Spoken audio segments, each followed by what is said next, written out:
to Yahweh Bashem Yahushai. Double honors to the elders and the apostles of Great Millstone, who will and teach well, who taught us this truth. This is your brother Yeshua from the GMS Atlanta camp, in a continuation on Daniel, the 11th chapter, as has been taught to us by our elders and the apostles of GMS and on down. The last video that I did covered the first three Syrian wars, and we left off on verse 8, and we'll probably go down to verse 20 in this video, because 20 is when we get into Antiochus the fourth Epiphanes. So we start off we left off in 8. Let's start off at 9. 9 really is dealing with the end of the third Syrian war. It says, so the king of the south shall come into his kingdom and shall return into his own land. So the king of the south here, just to pull up this map here, the king of the south is the Ptolemaic Empire. The kings of the north is the Seleucid Empire, as you can see, north and south. So let's go back here.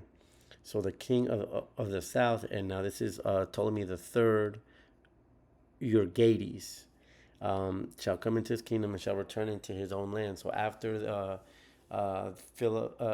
Ptolemy the third rushed the north, aka the Seleucid Empire, when he rushed the north to avenge the death of his family member Bernice and kill Lydice,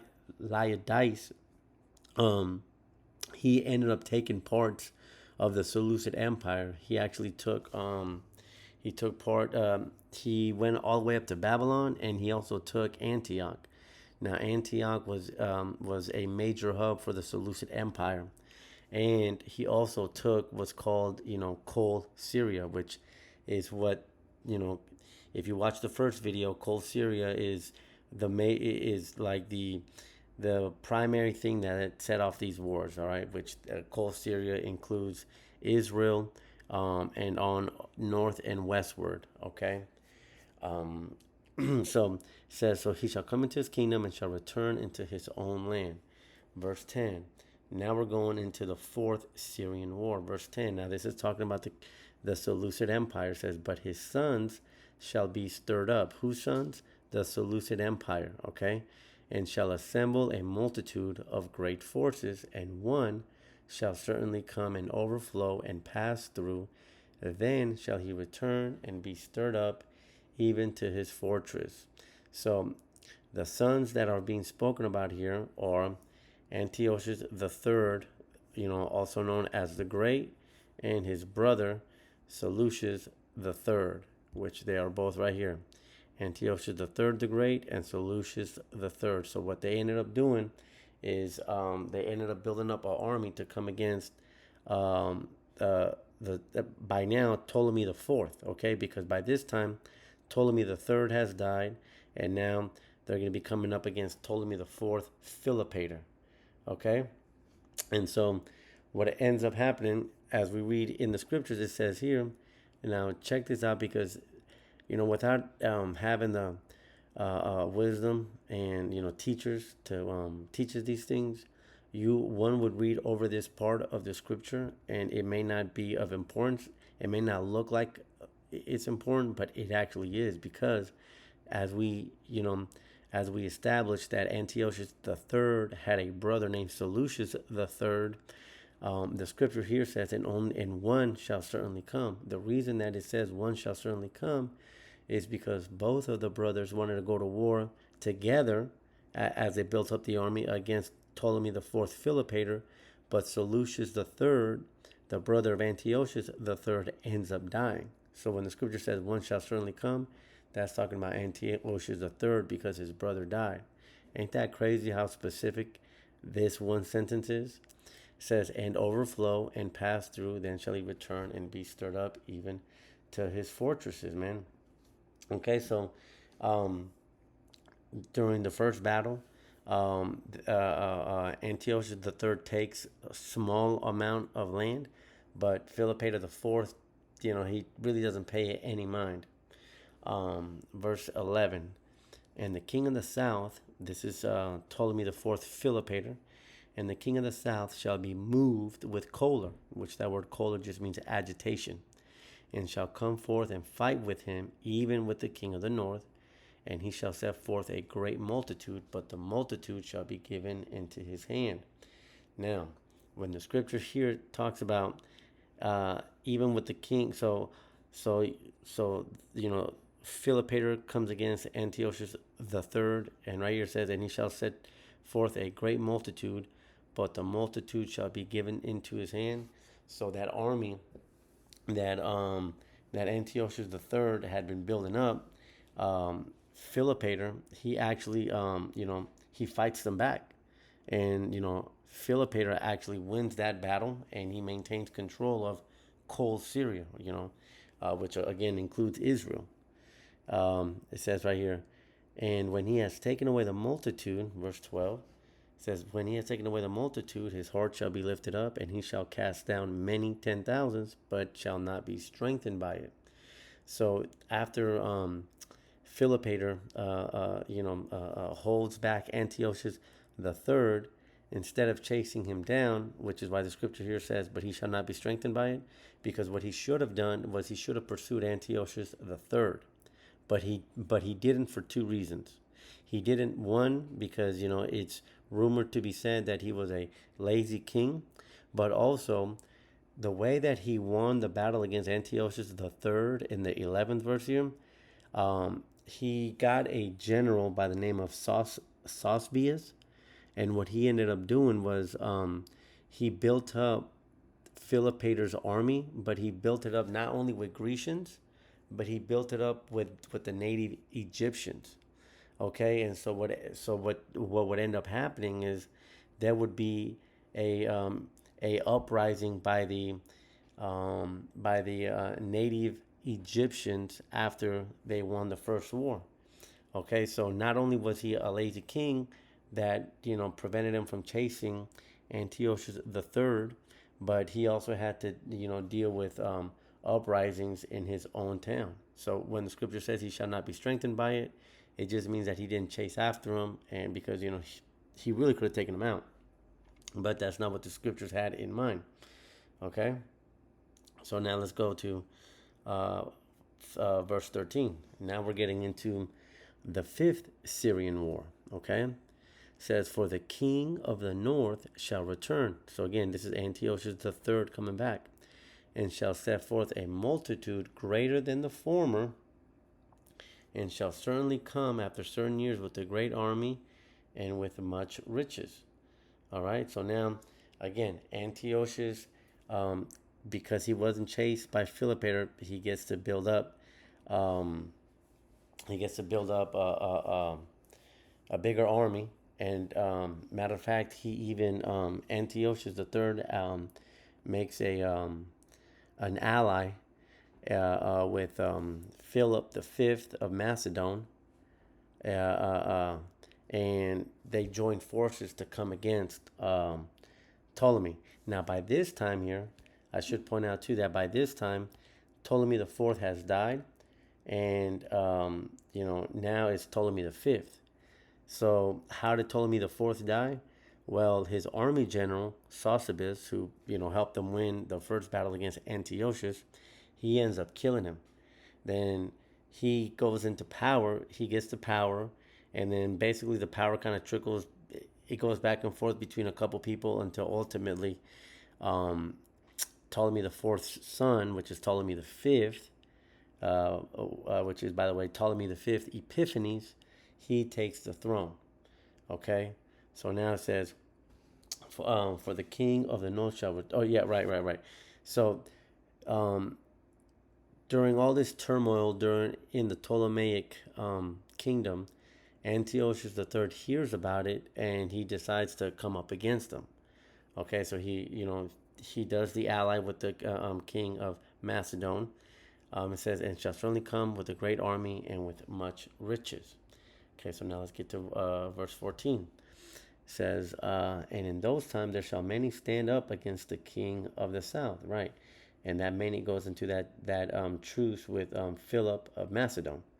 All right, it says, also the robbers of thy people shall exalt themselves to establish the vision, but they shall fall. And so, who are the robbers of the people? The robbers of the people are our own people, because you even had Israelites that joined Antiochus the third against to go up against Ptolemy the fifth. A quick search here on Google shows you, and then also again, brothers are, brothers can go into the Syrian wars and get all the details, and get the edification.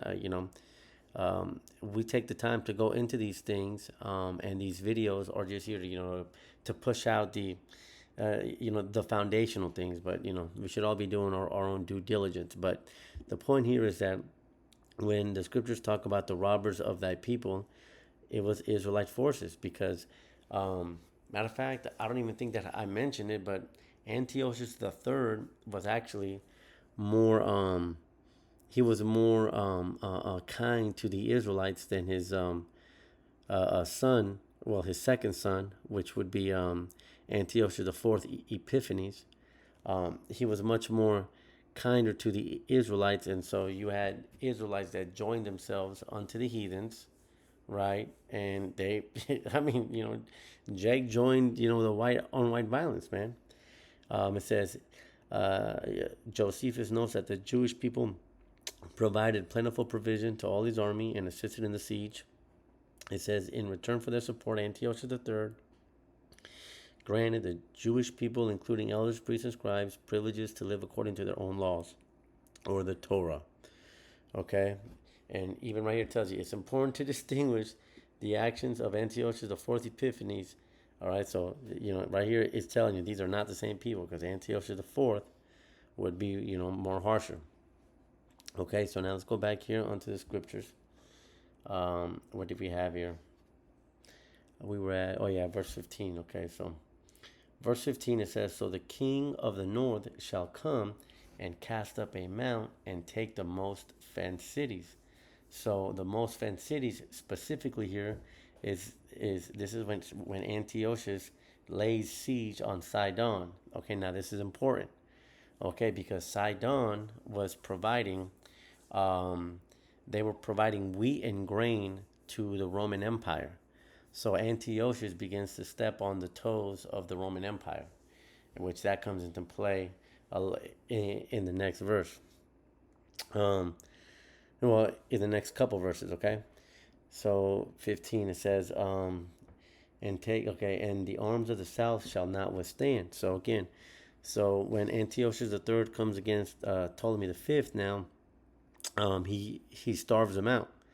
And ultimately, Antiochus III, would be successful. It says, and the arms of the south shall not withstand, neither his chosen people, neither shall there be any strength to withstand. So again, when the scriptures say neither his chosen people, is talking about the army that had been put together, that consisted of the Grecians and consisted of the native Egyptians. Okay, which I had mentioned the general by the name of Sosibus.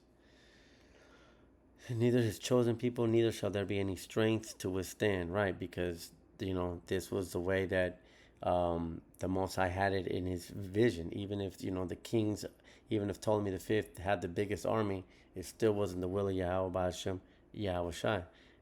Neither shall there be any strength to withstand. There was nothing that they could do about it. Verse 16, it says, but he that comes against him shall do according to his own will, and none shall stand before him, and he shall stand in the glorious land which by his hand shall be consumed. So he that comes against them, again, this is still Antiochus the third. When the scriptures here it talks about, he shall stand in the glorious land which by his hand shall be consumed. What is that glorious land? That glorious land would be Israel. So ultimately, Antiochus III took Syria, which included Jerusalem. Okay, this was after the Battle of Sidon. All right, so now here in verse 16, Jerusalem, Israel, goes to the Seleucid kingdom. All right, because previously it was had by the Ptolemaic kingdom. Okay, so now let's go to verse 17. Salakia, getting a little cotton mouth here. Verse 17, it says, He shall also set his face to enter with the strength of his whole kingdom, and upright ones with him. Thus shall he do, and he shall give him the daughter of women, corrupting her, but she shall not stand on his side, neither be for him. So what's this going into? When it talks about him setting his face to strengthen his whole kingdom. So by now, Antiochus III has taken land from Ptolemy V Epiphanes. Ptolemy V Epiphanes is dealing with a civil uprising, against the native Egyptians. He's dealing with political turmoil, and he's just lost land. And so what does Antiochus do? Antiochus basically forces. Let's get the Antiochus gives daughter to Ptolemy. Basically, Antiochus forces Antiochus forces Ptolemy V to marry his daughter Cleopatra. And why did he do this? For the same reason that Ptolemy II Philadelphus did it earlier to the Seleucid kingdom. What these devils wanted to do is they try to put their own bloodline in for them to try to subvert the throne. Same thing that happened with the marriage between Bernice and what was that king? Seleucus? Antiochus II Theos. Yeah, right. So Ecclesiastes 1 verse 9, there's nothing new under the sun. Antiochus tried to do the same thing. Okay, it says, so that's what the scripture means. He shall set his face to enter with the strength of his whole kingdom, and upright ones with him, thus shall he do, and he shall give him the daughter of women. Now, this goes into Antiochus giving, his daughter Cleopatra unto Ptolemy V.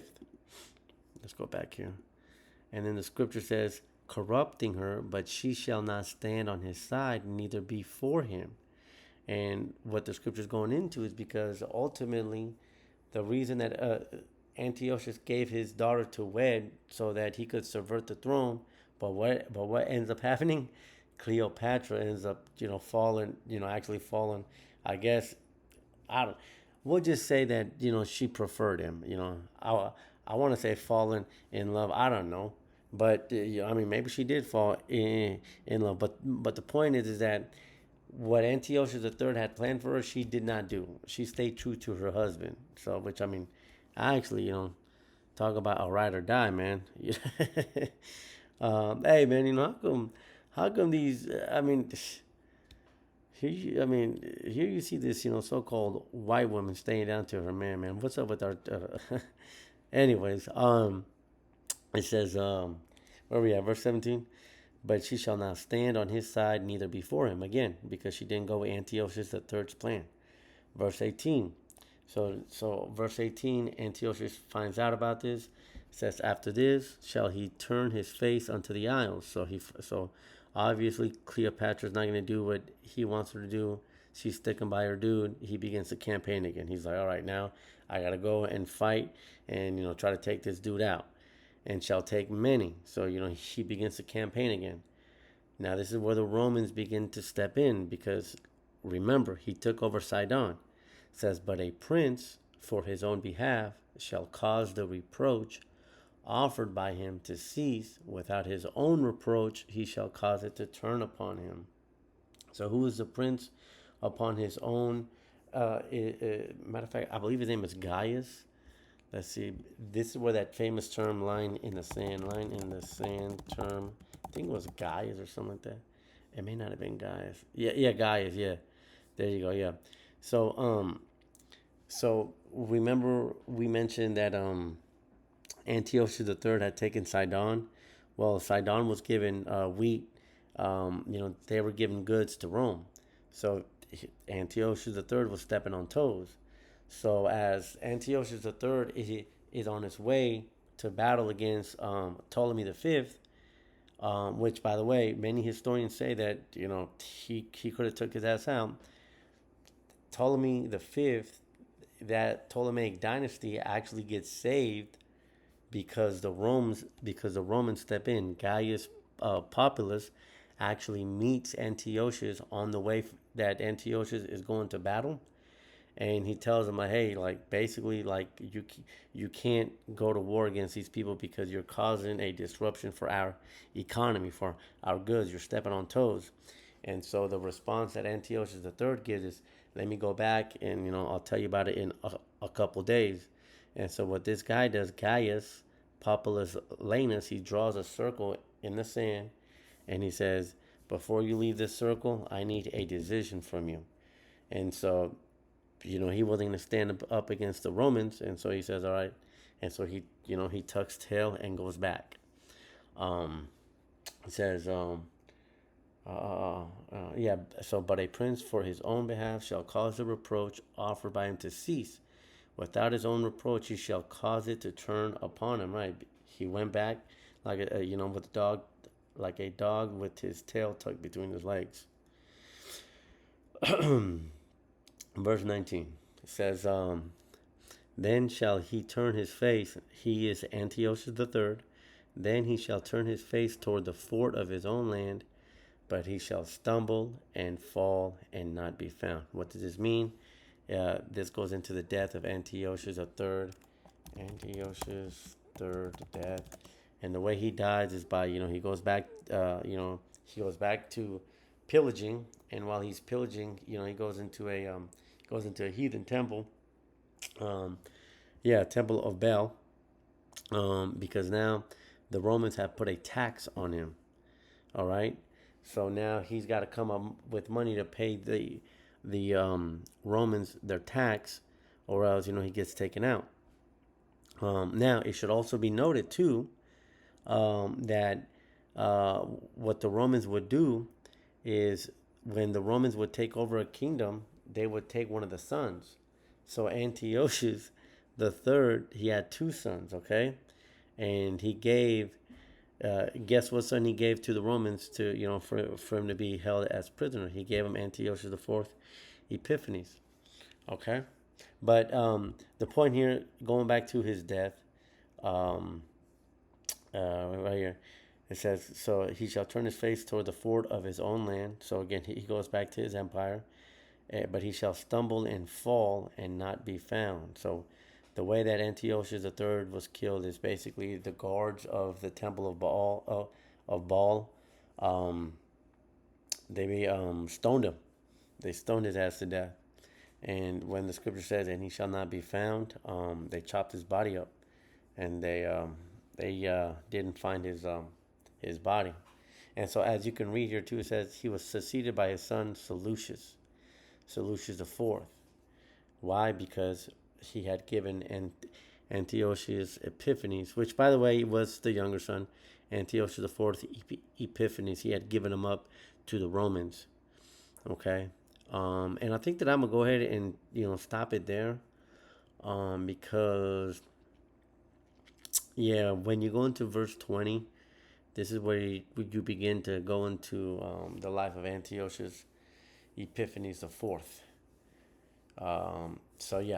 Hopefully this has been edifying. I'm going to continue on and do another video for the sake of time. Until next one, shalom.